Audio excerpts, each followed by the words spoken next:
Giant robots smashing into other giant robots. This is the Giant Robots Smashing into Other Giant Robots podcast, where we explore the design, development, and business of great products. I'm your host, Chad Pytel, and I'm joined today by Leanne Clark-Shirley, President and CEO of the American Society on Aging. Leanne, thanks so much for joining me. Thank you so much, Chad. I'm excited to be here. I've always wanted to talk to robots smashing into other robots. Well, thank you for incorporating and kicking off the show with a bang. Let's just start. I think some of our listeners are probably aware of the American Society on Aging, but my guess is not everyone is. So let's start there. What is the American Society on Aging? What is the mission, and what does it look like?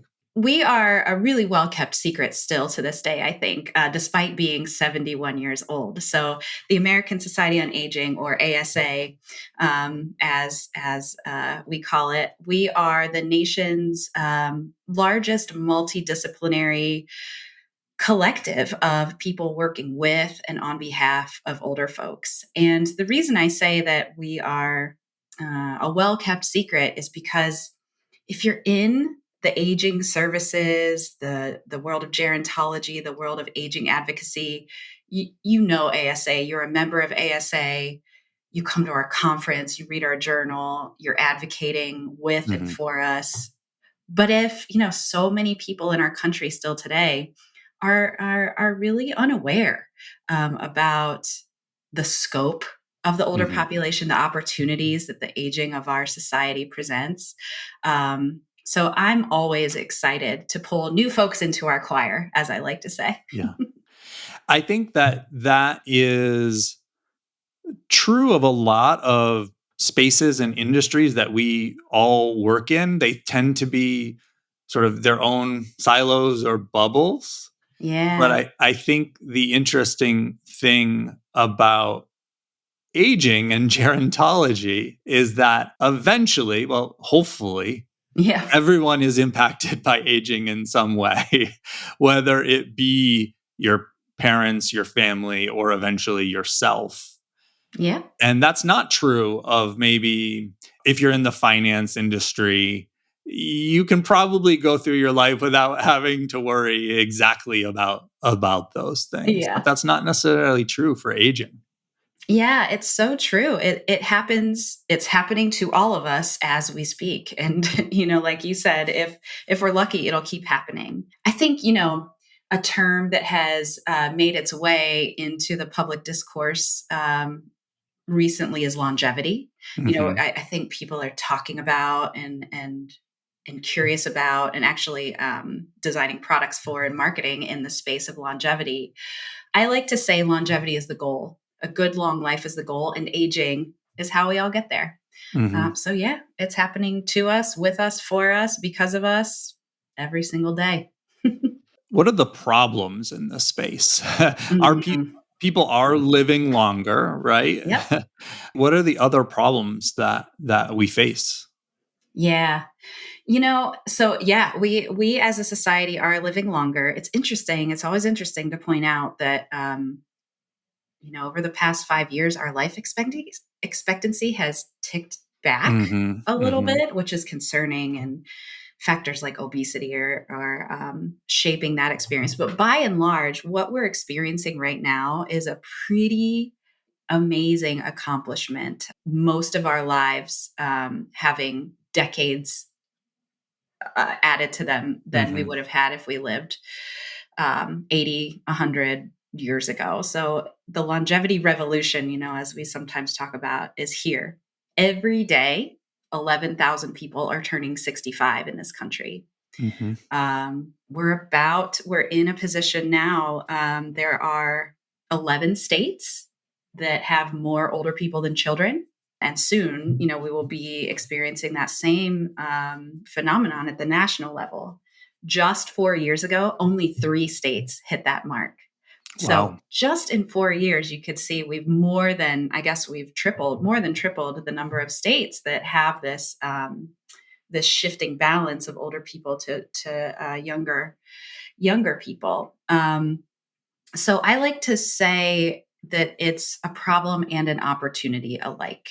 Mm-hmm. It's a problem because, as we grow older, um, many of us experiences changes in our bodies and in our minds. Many of us will need some sort of support or care that we didn't need when we were younger.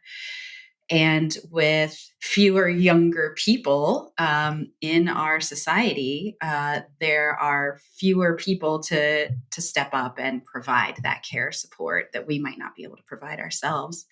So that's definitely on the problem side, but there's an opportunity there because Mm-hmm. as we've made these longevity gains, it's common sort of parlance to say old age is different than it has been before. And as a gerontologist, I'm always wary of sweeping statements like that, but there's truth behind it. We're working longer, we're starting businesses in older ages. Some of the most successful segments of entrepreneurs are people over 50 and 60. Mm-hmm. There's a lot of opportunity here too. What I've come to understand is, there's people like to label things, right? So, Yeah, people always. have labeled this as it relates to tech, age tech, Hmm. like Yeah. the and so there are, like you said, a lot of entrepreneurs who are creating new products that are specifically meant to address that opportunity that exists. Yeah. When you look at all the things that you've seen happening, where are the areas of most exciting to you? Mm. Yeah, and sometimes I even challenge the notion of whether age tech is that even a fair label. Mm-hmm. What's so magical about the number of candles on our birthday cake that Mm-hmm. dictates what tech could and should look like? But I do think there's some very real reasons to pay attention to the aging of our population. And what gets me excited is when I meet new tech startups that are either coming with an eye towards kind of an ecosystem mindset, not Mm-hmm. developing a product to exist on its own, but developing a solution to work in tandem with other solutions that already exist or maybe don't exist yet. Um, I also get excited when age tech solutions position the person that they're designing for or with as a human who just wants to continue living, thriving, doing things that are important to them, Mm-hmm. rather than positioning a solution for someone who is, only viewed as being frail, as being in decline, as not having any contributing opportunities. So when tech shifts that narrative, I get real excited about that. Yeah, yeah. And, I think that one common misconception I've seen Mhm. um, is the idea that older people are not knowledgeable about technology. Mhm. Yep. um, and I think that it's that skewed perspective of we don't realize technology has been around for a while, and the people who are Yeah, turning 65 now have basically used computers for most of their lives. exactly. Yeah, I'm so glad you're bringing that up. AARP has some great data. Pew's research arm has some really remarkable data on tech adoption over time. And to your point, tech adoption is not a function of chronological age. It's a function of how much exposure you've had to it. So you're Hmm. absolutely right, and you could just see the trend lines.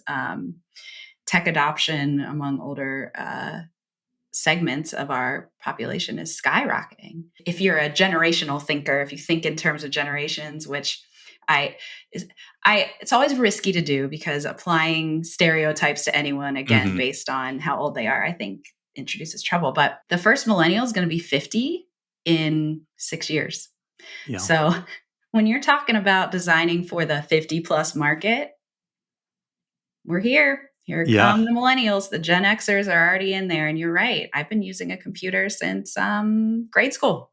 And even if people aren't comfortable with computers necessarily, or just don't Yeah. that is too much trouble. Phones have also completely changed the landscape of people's interaction with technology and access to it. Yeah, phones, tablets, Hmm. the obviously the pandemic ushered in the way for that. But there are still really important innovations out there. There's a company called Cradle. I'm not sure if you're familiar with them. It starts with a K. Mm. They're based in the UK, and they leaned into innovation in sort of the social connectedness space by actually using televisions and landlines. So they sort of said, like, it doesn't, we don't really care how old you are. We care about the devices that are in your home and how they work. Hmm. And if those devices aren't working for you for one reason or another, there's still a lot of technology aside from our phones that we have that could be used to connect us, to help us understand our own health metrics better. So, yeah, I think it's Hmm. a both and situation. That's really cool. I think one of the areas that I'm really interested in is that sense of connection. And I think it Mhm. comes a little bit from the relationship that my family has with each other. And it's hard to keep in touch with people, especially if Yeah. you don't live near them. Um, and my mom just my dad passed away Mm. in January, so decided she needed a change, and she moved down to Florida. We're texting more than we ever have before, and it's important to be able to maintain those connections. And I think technology Yeah, can help us do that. Products can help us do that. that's so true. Yeah, I mean, it's amazing how text, just in general, how text has replaced other forms of communication in our lives. Hmm. But you've got me thinking. I totally agree. One of another neat product that has recently gone to market. It's called Vivo, and it's essentially it's a virtual exercise platform that builds in a social component. So you can take a yoga class from the comfort of your home, but you have other people taking that class, and you can see them and you can interact with them in real time as you're going through these movements. But what is so cool is that families are starting to use it. So, Mm. you might take a class with your mom at the same time. So you're not in the same room, but you're like there together. There's grandchildren using it with grandparents, parents, and adult children. Just a really like cool example of tech that was designed in the AgeTech Hmm. atmosphere, but that really pulls together across generations, all in the spirit of connecting and moving your body so that you feel better. Yeah. And I those shared experiences, even across distances, I think are really important. And I think it helps even then when you do manage to get together in Yeah. person, you have that shared experience that you had. And I've been in situations with friends and with family and everything where actually, like, we had an online experience, but in our memory, it wasn't even like necessarily online. It was just something shared Yeah. that we both experienced that becomes a touch point that keeps that relationship going, that connection alive. Yeah. And oh my God, the value to our health, literal value to the years of our lives is of being socially connected is huge. Mhm. There's neat data out there about if you feel positively about your aging experience, typically you live almost 8 years longer than someone Wow. who feels negatively about it. That's just one instance. There's all these data on loneliness is the equivalent to smoking several packs of cigarettes a day. Um, Connecting as humans is so important to our lives, to our health, to our sense of well being. And there'll never be a tech replacement for, being in the same room with someone. But oh my gosh, the advances that we've made in bringing people together across time and space. literally is so important. And we get it right when we do that, viewing the people interacting with that tech, not through how old they are, but what Right. they're interested in, what they want to do. What does that connection point look like? That's how Mhm. we get it right. This is a really great sort of area. I'm a big believer. Folks who listen to the show or follow along with Thoughtbot know, like, one of the things that often comes up is building products for yourself is a really Yeah. comfortable place to be in because you are a user, you can see it. And we've actually had several clients in this space as well who it's like, oh, I never even realized, or the client who's the entrepreneur is saying, I never realized this was a problem until my parent experienced it or I Yep. experienced it. And I saw such an area for improvement or something that could be better or something we couldn't do for ourselves. And so I want to help other people do it. A lot of the founding stories that I hear are from people who are essentially building the product either for themselves or for who they were 2 years ago when Yeah. they first experienced the problem. One of the first things that we learn when you go to gerontology schools, I like to say, like, the first thing you learn in the first class is something called the heterogeneity of aging. What does that mean? It means that older at any given time, whoever is in the 65 plus population, they are the most diverse group of people on the planet. Why? Because all of us, as we grow older, we bring our childhood experiences with us. We bring our work histories with us. We bring our exposure to different, environmental factors. What we eat, where we go to school, what kind of training we have, what kind of job we have, what race are we, what gender are we, what religion are we. All of that shapes who we Mhm. are as older people. And I don't think well, I know that we're not used to thinking about that, and Mhm. it's really hard to wrap our minds around. But when you design something that you want to be scaled, but you're using your personal experience as Yeah. an anchor, there's a real risk of missing the mark in a big way. And that's true for a lot of founders who are coming from the perspective of solving a problem that they had. But to your point, given the extreme diversity of the population, it's all too easy to think that it's heterogeneous, but it's certainly not. Yeah.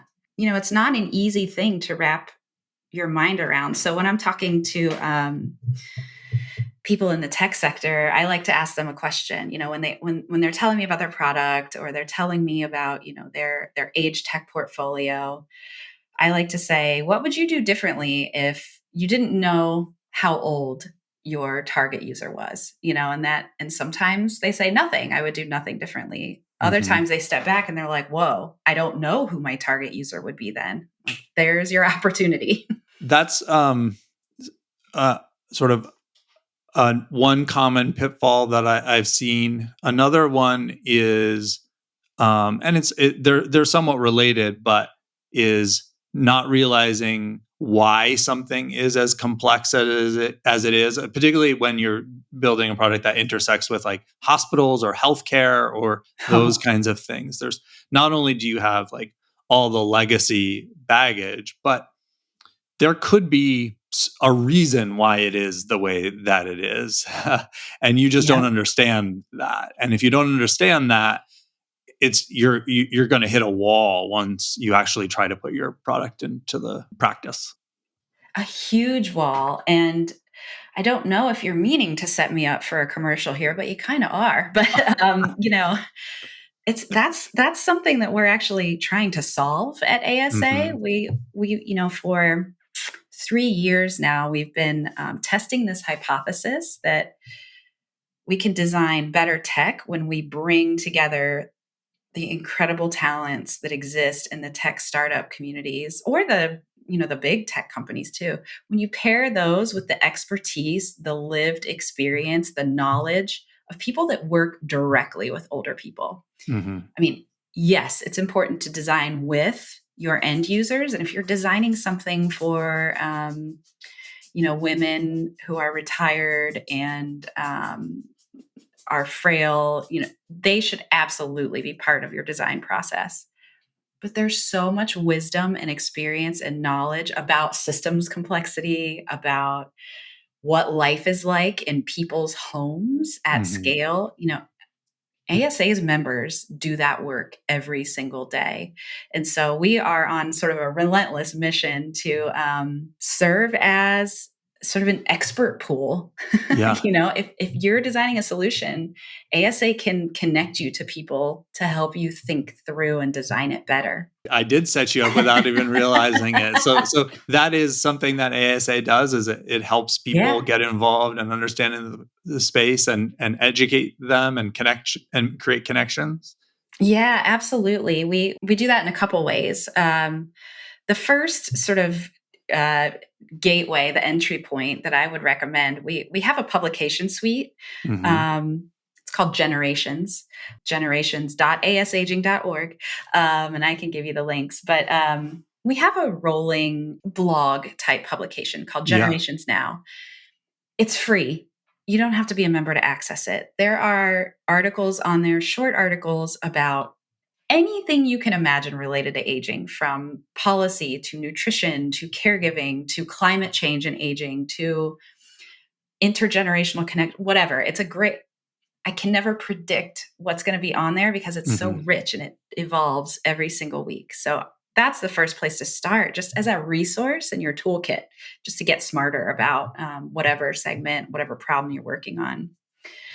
But we host an annual conference every year called On Aging. Thoughtbot was at On Aging Mhm. 2025 this year in Orlando, which we were delighted to have you there. Um, but we've been building out, as part of that, something called On Tech. Um, and it's a chance for startups to come together with ASA's constellation of experts that work every day in the field. We get some venture capitalists. We get sort of folks from the marketing world. It's a Mhm. real mini ecosystem in and of itself. We're getting ready for 2026. It's happening in Atlanta. AgeTech Atlanta is one of our partners. If any, some of your listeners may be familiar, but we're toying around with some new mechanisms to do exactly what we're talking about, to put a tech entrepreneur or founder or startup in the same room, Mhm. literally, as someone who works every day with the population that the tech designer is solving for, and just have a free, open, ask the expert type session. So, yeah, we do other things too. We have a journal, we've got online education, but those are, the blog and the conference, I think, are two of the most important ways we're trying to help your sector. Yeah, that's really cool. And as a little bit of an aside, even if you're listening and you're not necessarily in the aging space, it's actually good advice in general. A lot of different sectors and industries and that everything have maybe not exactly the same kind of organization, but don't overlook that. Both Yes. online and in person communities that are around the topic are not only a great place to learn, but to also build connections and relationships and reputation within a community that will help benefit your product. So, whether it be ASA or another organization, if you're in a different industry or space, it's really valuable that people shouldn't overlook. That's so true. And an easy way is just to Google, whatever topic plus membership association. And that'll Mhm. get you to like pools and pools of resources and connections waiting to be made in any industry. You wouldn't believe the membership associations out there. There's so many. There's at least one for everything you can imagine. So a lot of tech is intersectional. Mhm. I'm curious, and I think aging is intersectional. What on a regular basis, or what are the most common areas where you see big overlap between Hmm. aging and other areas? Sort of a problem that we have is with the term aging itself, Hmm. because it's Hmm. one word, but it means every facet of our life. It means economic security. It means, connections with our family. It means our health. And even within health, sexual health. People don't often talk about that when it comes to aging. So I think the overlaps become very evident again when you take away sort of the assumption of chronological age and you think about facet of life that you're solving for or identifying. But your question is bringing to mind opportunity as we grow older. What opportunities do we have when we move through different life stages or life phases? So if we're moving into retirement, if that's something we want to do or we're able to do, we're going to have more free time. How are we going to use that time? How do we want to use that time?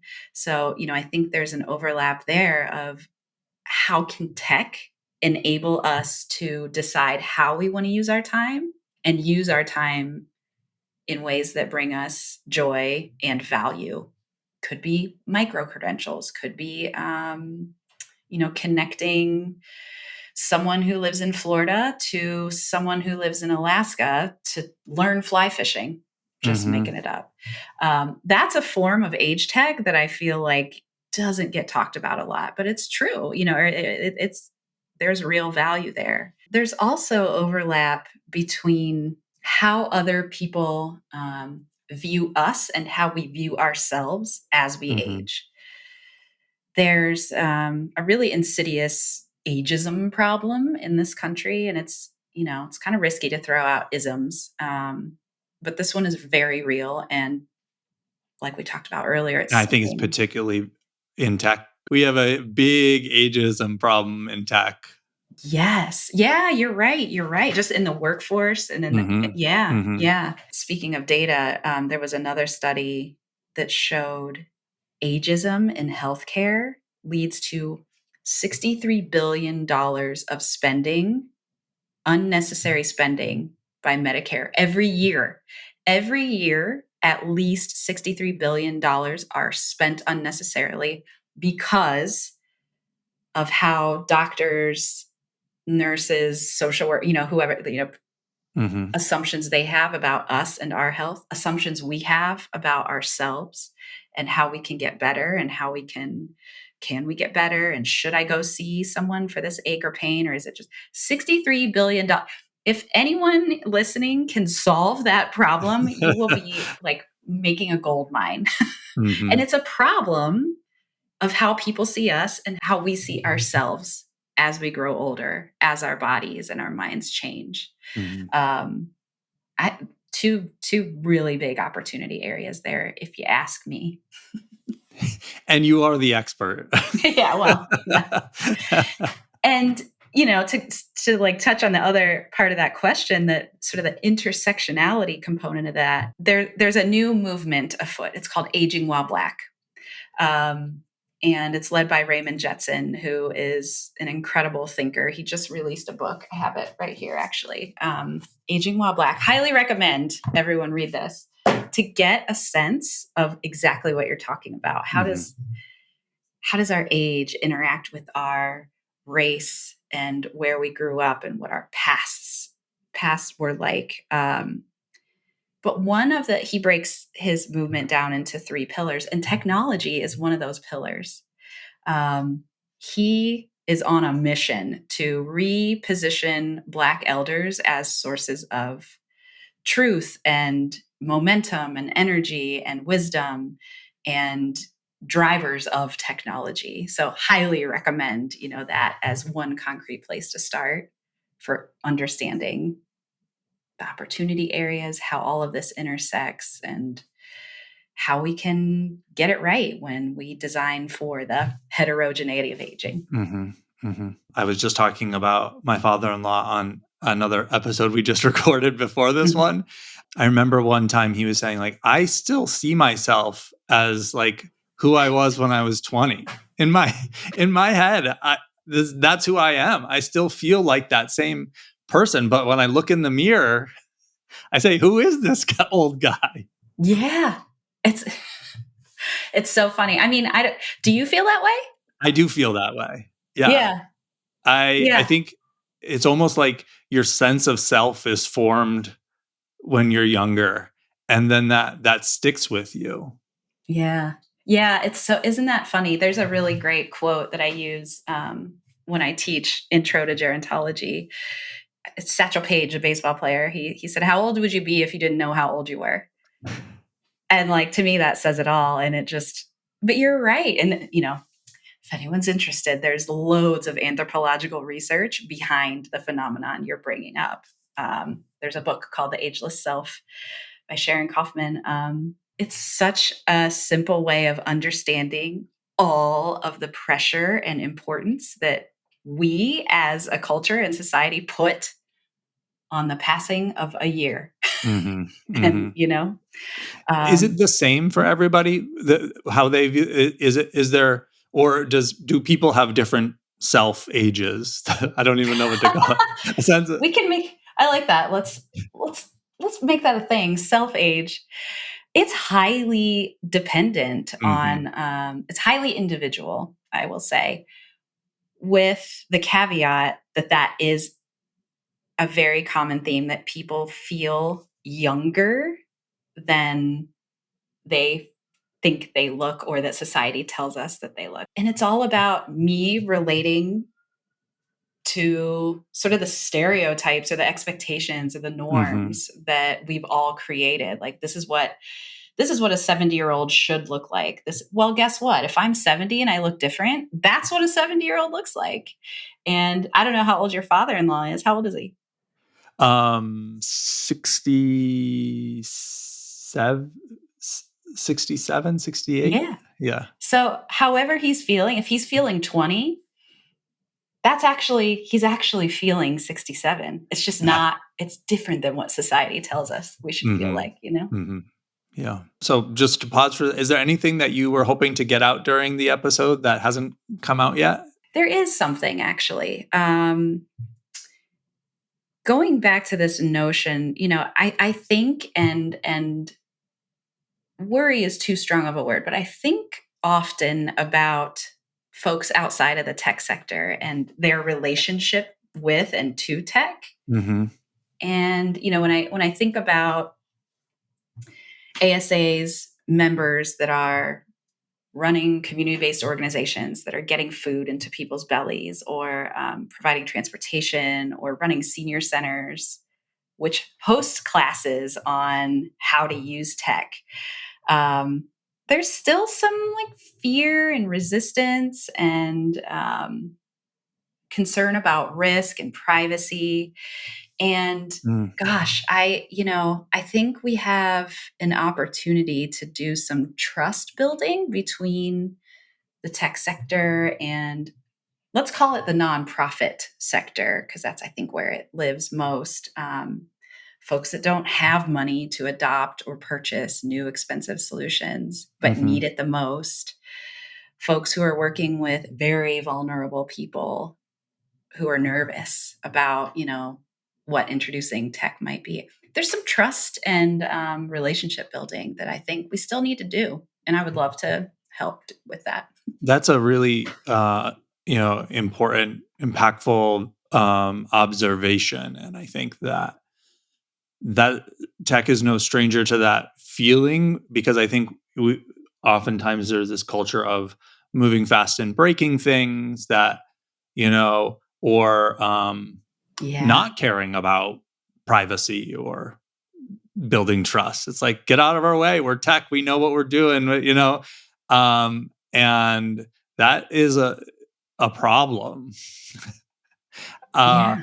How do we do better? How do we build that trust?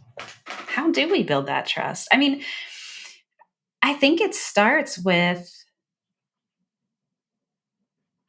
building a relationship outside of the business transaction. Mm-hmm. That's Mm-hmm. what first comes to mind. I don't know how else to say it. Right. I don't know that answer, but relationships is part of it. Yeah. Well, yeah. When you figure it out, you can come back on the show and tell everybody. Excellent. I'm on it. Leanne, thank you so much for joining me today and sharing your experience with us. I appreciated the conversation, and I appreciate your perspective. And I hope whether people were familiar with the space or not, I'm sure that they were able to learn something today. I hope so. And, I hope to see some of your listeners at our conference. We can't do this work without relationships and without community. So anything I can do to help, anything ASA can do to help. Yeah, and our mission. We'll link it in the show notes, which people can find for the episode at giantrobots.fm and in their podcast player. But one more time, what is the website for the ASA? asaging.org. Awesome. If folks want to get in touch with you or follow along with you, where are the best places to do that? Find me on LinkedIn, Leanne Clark-Shirley. If you have questions or comments, you can email us at hosts@giantrobots.fm. You can find me on Mastodon at cpytel@thoughtbot.social. This podcast is brought to you by Thoughtbot. Thanks so much for listening. Leanne, thank you again for joining me, and we'll see you next time. Thanks so much, Chad.